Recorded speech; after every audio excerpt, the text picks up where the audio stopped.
This is Talking Points Season 2, powered by the Planck Center.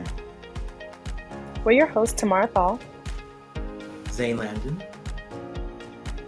and Sunny Franks Miller. We'll be bringing you exclusive conversations with both emerging and seasoned professionals to talk about various topics associated with our Planck Center resource guides, which are free on the Planck Center website, by the way. From tips for their younger selves to how they made big moves, you'll hear it all from the brightest minds in the field. This season's theme is cracking the code to workplace confidence. In the upcoming episodes, we'll talk with some of the leaders of our field about how they sometimes struggled with that dreaded imposter syndrome, grew past self-doubt, and how even the best among us might still need a little bit of reassurance every now and again. So join us every week as we shine a light on the new voices in our fields, learn from industry experts, and talk about the future we aim to build together. Thanks for listening. Hi, everyone. Welcome to another episode of the Planck Center's podcast, Talking Points. We're your hosts, Tamarra Thal and Zane Landin. So before I introduce our amazing guest today that we have lined up for you all, I want to introduce our theme this season, which is cracking the code to workplace confidence. Confidence is defined as a feeling or belief that you can do something well or succeed at something. But what does confidence mean in the workplace? And how do you build it to the point where it becomes a reflex? Well, today we're speaking with Sabrina Browne. Sabrina is an award-winning PR executive, global menstrual health advocate, and luxury content creator. Currently, she's a senior vice president for personal banking at Citi, where she manages internal and external communications for Citi's U.S. personal banking business. She also develops proactive strategies, programs, and tactics to promote products and services to the end consumer and in tandem support business goals. Sabrina, we're so excited to have you today. Thank you. I am so excited to be here, Tamarra and Zane. It's a great opportunity. The Planck Center is near and dear to my heart, so thank you for the opportunity. Of course. Well, welcome, Sabrina. Again, it's so great to have you with us. To kick things off, let's just start with if you could walk us through your career and how you got to where you are now. My goodness. So I feel like Tamarra set the stage. High bar, but I am currently a senior vice president at Citi. So we've touched on that a little bit, and I'm enjoying the work that I'm doing there. I started at the bank in February of this year. 8 months goes fast. I still can't believe this is month 8, but it has been incredible. I support our personal banking team, so a lot of internal and external storytelling, which is my sweet spot, working on some fun initiatives with our products, our consumer goods, as well as with some celebrities and external spokespeople as well. Before I was at Citi, I was at Burson, formerly BCW. And in that role, I was a vice president in our corporate affairs practice. So a mixture of B2B and B2C storytelling, or what we used to say when I was there, corpsumer. And I advised our Fortune 500 accounts. So Bank of America, LVMH, Colgate, Campari, Walgreens Boots Alliance, then also did some work with the Thurgood Marshall College Fund, which was really nice to support the HBCU community. So I had a lot of experience doing that B2B and B2C storytelling at Burson, which I enjoyed. But one of the main reasons I went to Citi was to get more of that depth. I think when you're at an agency, you have your hand in every pot. You can do a little bit of this, you can do a little bit of that. But when I thought about what was coming next in my career, I knew I wanted to deepen that corporate strategic expertise, but also layer in that consumer storytelling. And Citi really does give me the best of both. So I think I've landed somewhere pretty fun, which is awesome. And when I take it a few steps back, before I was at Burson, I was at this group called Emerge. And it's a, I would say, bipartisan organization. They help women run for elected office here in New Jersey. So that was my first time in the consulting role. It was exciting slash terrifying. Don't let my facial expressions scare you, but it was definitely a challenge for me to go from working with a team to being a consultant, because you're all by yourself, owning and managing in your own time. And it taught me a lot about growth. It taught me a lot about independence, but also the importance of what I was capable of as a practitioner. And my early days of my career started at Hunter. So Hunter Public Relations, I was a junior account executive 12 years ago. I feel so old. But I was a junior account executive 12 years ago at Hunter, supporting Smithfield Bacon, Honey Bunches of Oats, Diageo. I want to say it was Don Julio. So a little bit of that breakfast, bacon, and booze combo at Hunter, which I enjoyed. But that was my foundation for public relations, how to work with media, influencers, storytelling, strategic communications. I got that skill set from Hunter, and it continues to pay dividends through my career. I think when I look across Hunter, Emerge, Burson, and City, you see that consistency in terms of my strategic storytelling, but also that diversity, not being afraid to try new things, work on different accounts, work in different sectors. And all of that has led me to City now, where I can really do that mixture of internal and external communications and still grow as a professional. Oh, that's so awesome to hear. And Sabrina, as you know, I've been following your career for so long, and I've always been so inspired, honestly, and motivated by all of the career shifts you've made, all of the growth you've made. Especially being a woman of color, I relate to a lot of the, You'll make experiences me that you go cry. through. And yeah, it's inspiring for me, honestly. So just to go into the piece of confidence, because clearly you're an expert in your field and you do it so well. Could you share your personal journey with confidence in the workplace? Golly, I mean, Tamara, expert is a heavy word. If you're gonna say it, I'm gonna take it. I think for me, it starts with the origins. And I know I talked to you and Carolyn about this, and Zane's gonna hear it too. I am Belgian West African. What does that mean? Mm, I love culture, I love color, the nails, the hair, the outfit we're rocking yes. today. This is how I show up. And trust me, I show up at City like this too. And my manager and my teams, they're so welcoming and fun, which I love because I need to show up as myself to give you the best of me.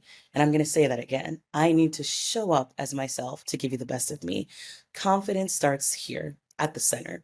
And I can't be Mm, confident if you're telling me what to wear, if you're telling me that if I'm wearing a pink lipstick, people aren't going to take me serious. If my nails are pink and acrylic, people are going to think I'm unprofessional. Those are the things I heard early days in my career. And I thought to myself, well, I like my nails, I like my lipstick.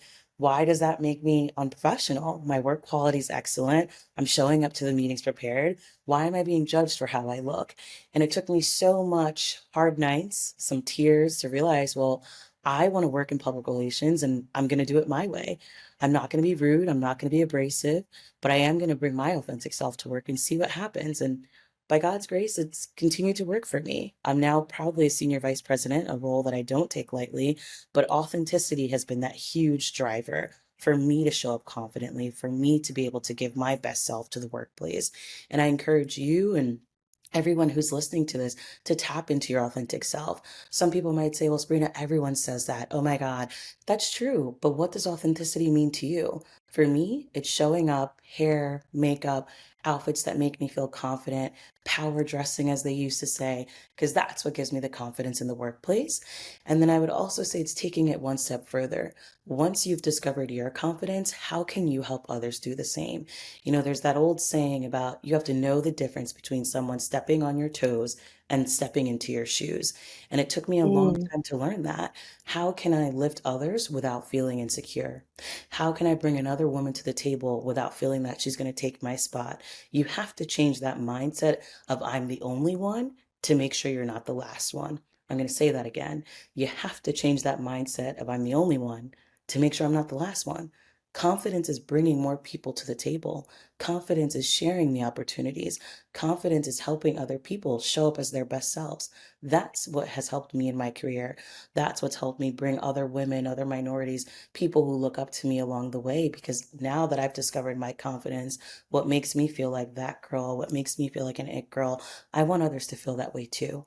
And I'd also say the last piece on confidence, it's the art of letting go. You have to know when something's for you and when something's not for you. Always remember to let go and move forward. Never feel that, okay, well, if I lose this job, if I lose this title, if I'm no longer at this big company, if I'm not getting interviews or speaking at conference, I don't have that confidence. Yes, those things are important and they're nice too, but when you strip all that away, the confidence is still here, and you have to remember that. Don't lose sight of the names, the titles, the success, and think to myself, well, if I don't have any of that, I'm not worth anything. You are always going to be worth something.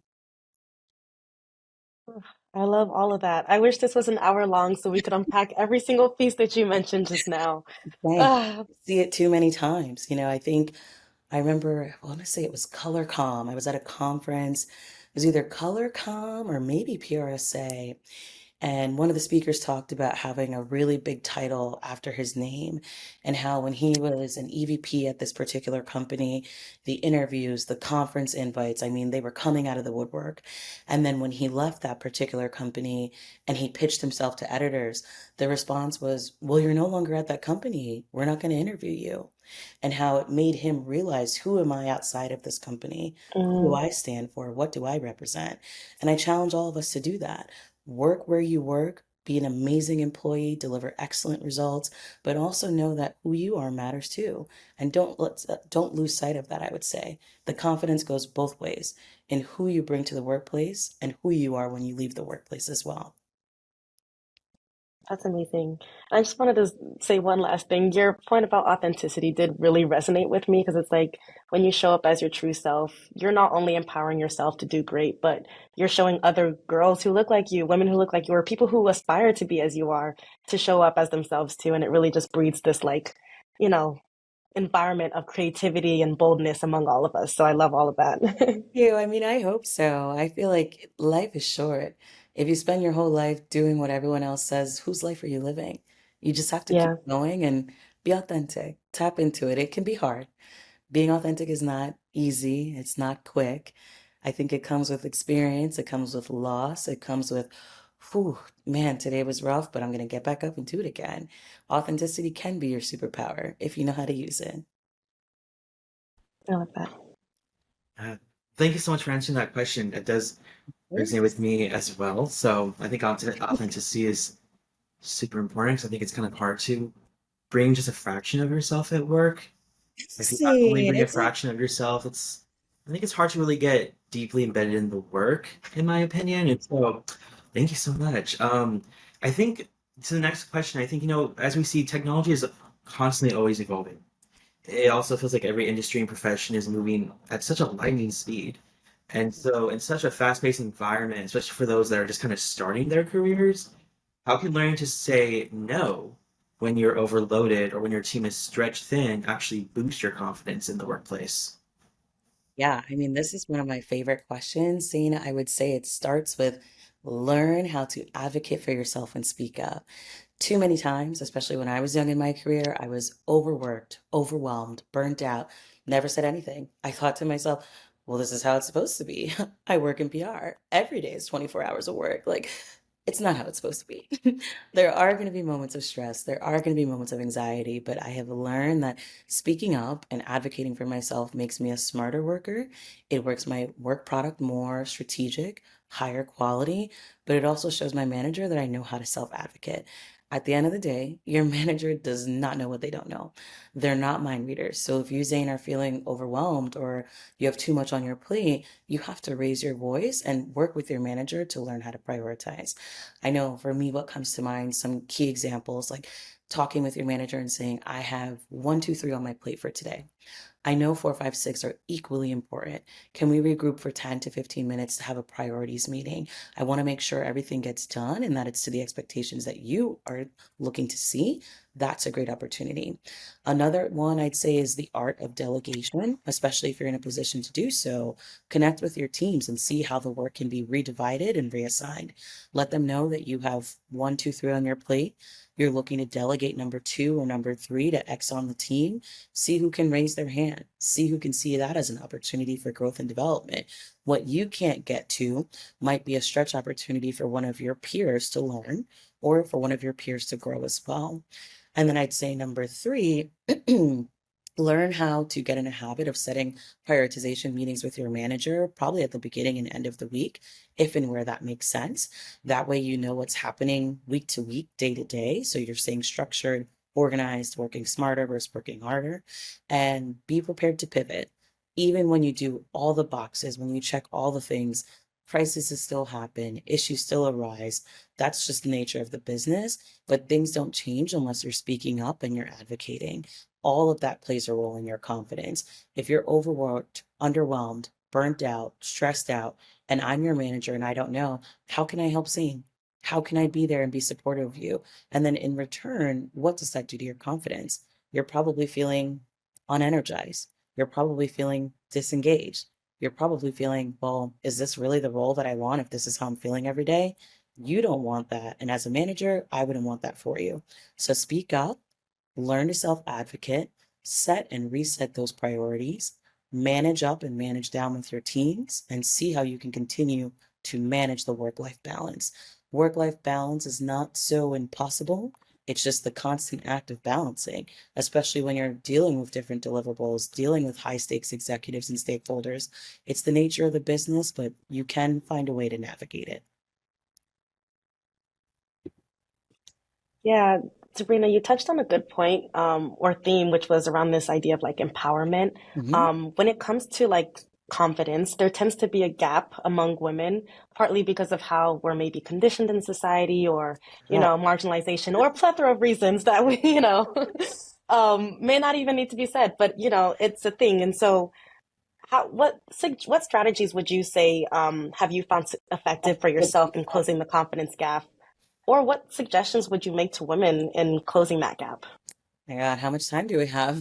I don't want folks to kill me.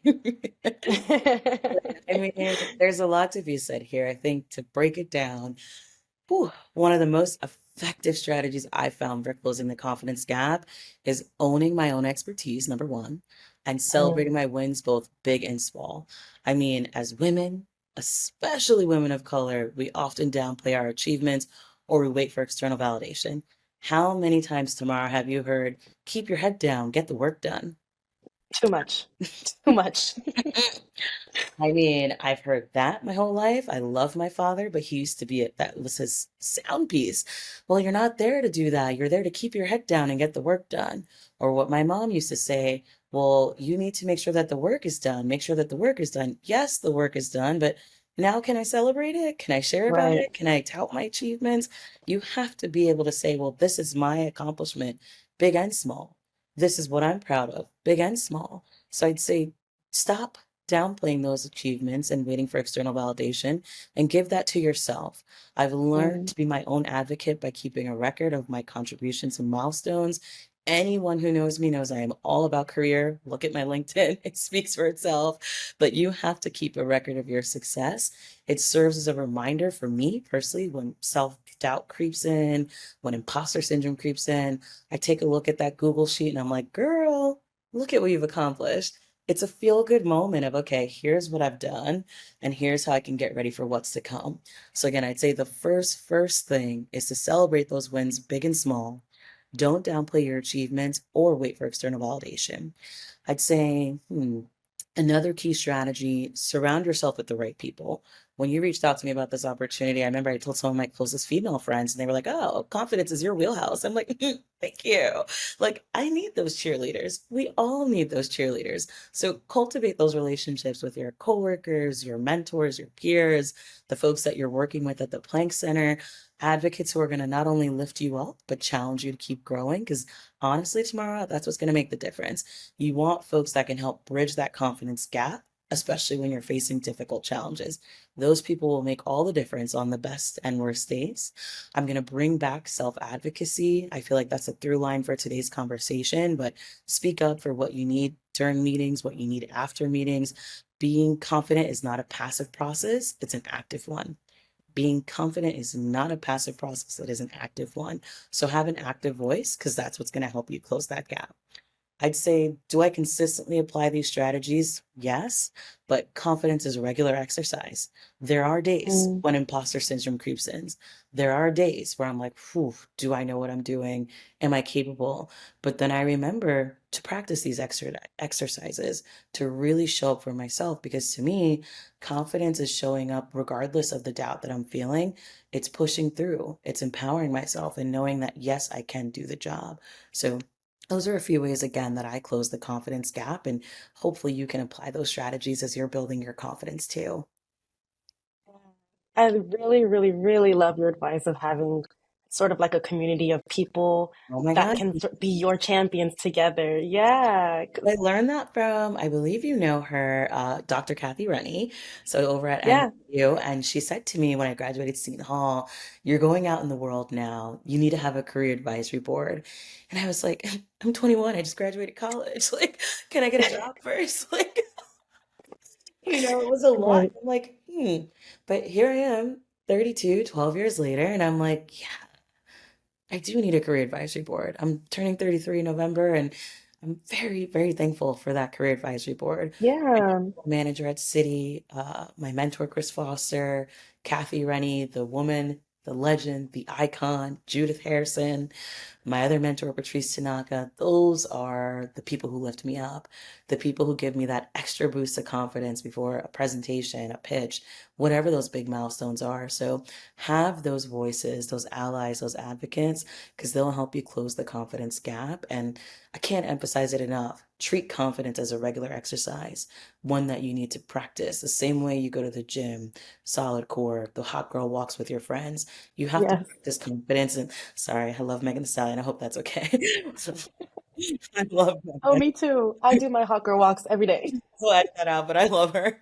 But you have to practice those things, and Yeah. confidence is one of those things to practice. So, Yeah, thank you so much. I think what you were saying before, kind of that you need to kind of sometimes remind yourself of doing this in your current role. I think that's like a perfect segue of the next question, which was like in this really exciting role that you're in right now, and you said you've been there almost 8 months or at 8 months, and you're working for one Mhm. of the top 10 biggest banks in the US. How do you actually continue yourself to build confidence? And what advice would you give to a new professional who is still trying to find that confidence in the workplace? Thank you, Zane. I would say for me in my new role at Citi, confidence is knowing who I am and also accepting how much I have to learn. BCW gave me so much breadth, luxury, retail, banking, toothpaste, I mean, everything.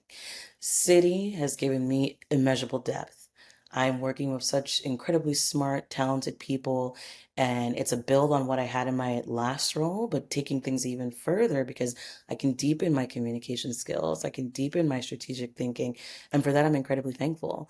But confidence in this stage is not, well, I know X and you know Y. No. How can we get to ABC together? What can I learn from you? How can I grow from you? It's accepting what I know and being open to growth, I'd say, especially in a new role. 8 months in, learning a lot, loving a lot, and for that, I'm thankful. I've landed on a very, very good team. And I'd say for the second part of your question, I believe what advice I'd give to a new professional, I think that was the question. I'd say it's twofold. Confidence for women, tricky. For women of color, even trickier. It's a journey. You're evolving over time, working whether in a high profile industry like big banking, tech, comms, luxury, beauty. That confidence journey is going to be consistently evolving. So, three things I would say is build your confidence through preparation, build your confidence through self advocacy. Again, your voice matters and consistency, right? That regular exercise of practicing confidence day in and day out. I focus on excelling in my confidence by staying informed, delivering results, understanding that what I do is not just for me, but it's a reflection of my community. And some people might find that, well, Sabrina, I don't want to represent the whole community. I just want to represent myself. I understand that. It's a lot of pressure, but figure out what that journey looks like for me. I'm here to deliver excellent results. I want to inspire young women like Tamarra and those coming after me or before me, and hope that my confidence builds community, hope that my confidence builds resilience. And bringing it back to that new professional, invest in your knowledge base.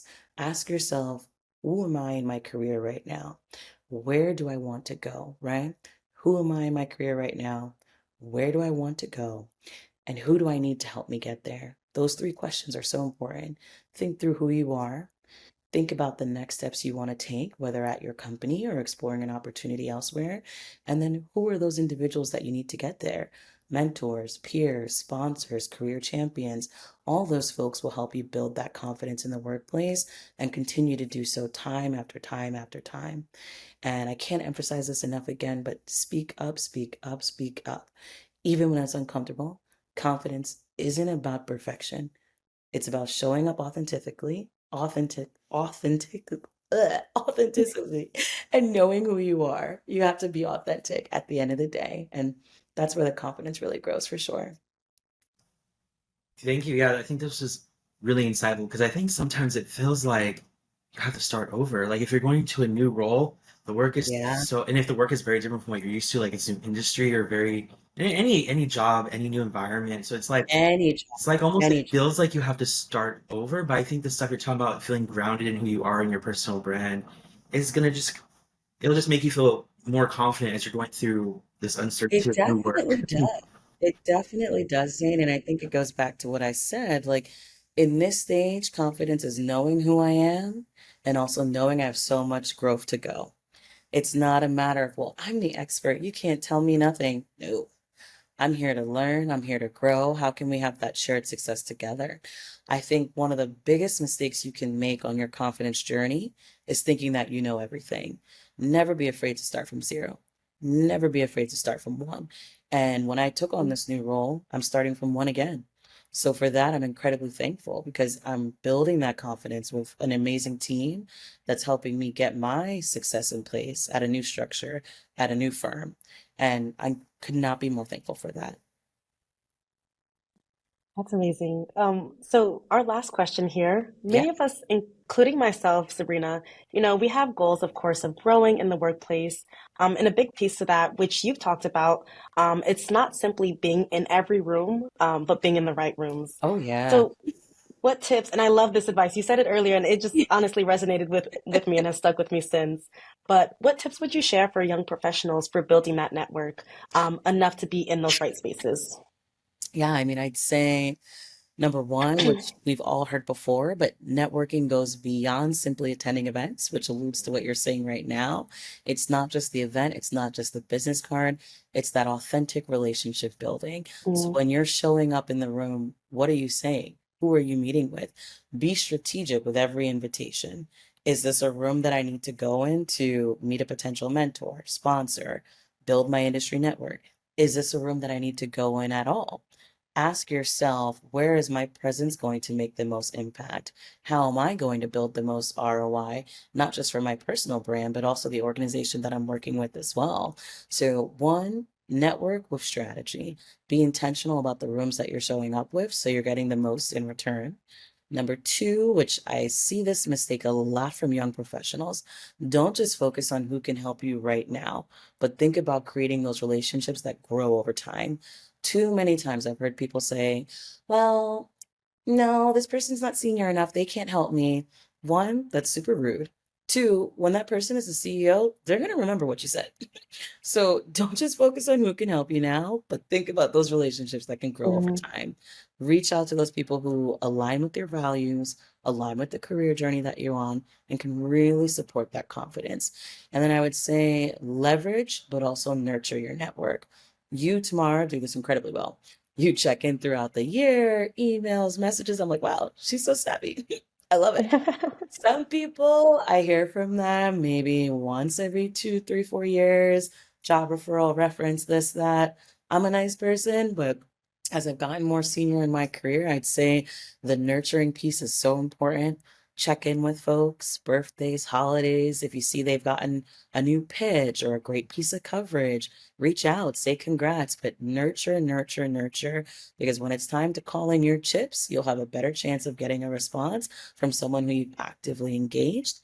And I'd say the last piece around thinking about showing up in the right spaces and gaining those advocates, always, always remember that our business is based on trust.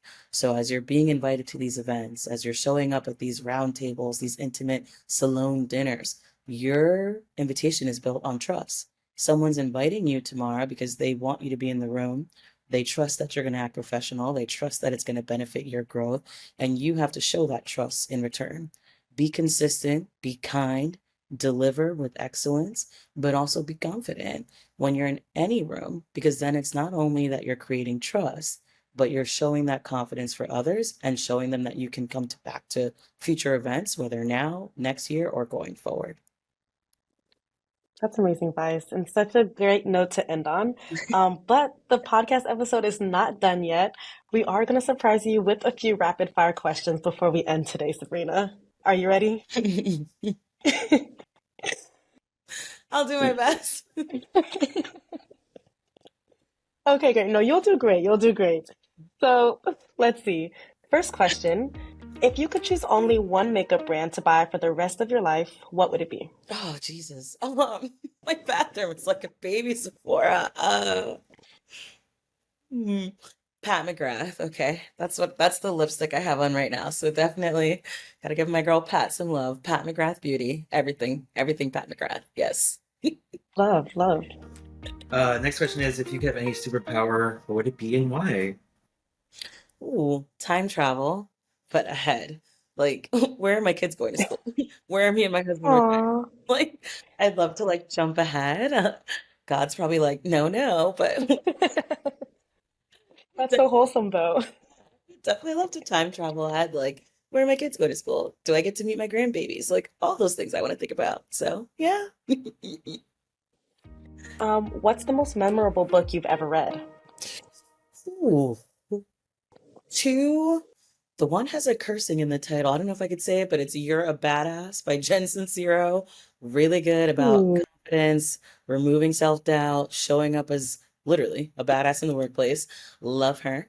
And the second one is The Woman I Wanted to Be by Diane von Furstenberg. So she's a fashion designer, global icon, philanthropist, and that book changed my life. Just her journey to success, how she built her empire, how she built her brand, navigating loss, navigating hardship, navigating love, like everything that she went through. It showed me that to be a woman, you're going to have it all in life, but you're not going to have it all at once. Some point, you'll have the husband, you'll have the car, you'll have the job, you'll have the kids. At some point, those things are going to be good, they're going to be bad, there's going to be challenges, but you got to move with the ebbs and flows and let go of the woman I wanted to be and love the woman you are now. So it was a very profound read. I really enjoyed it.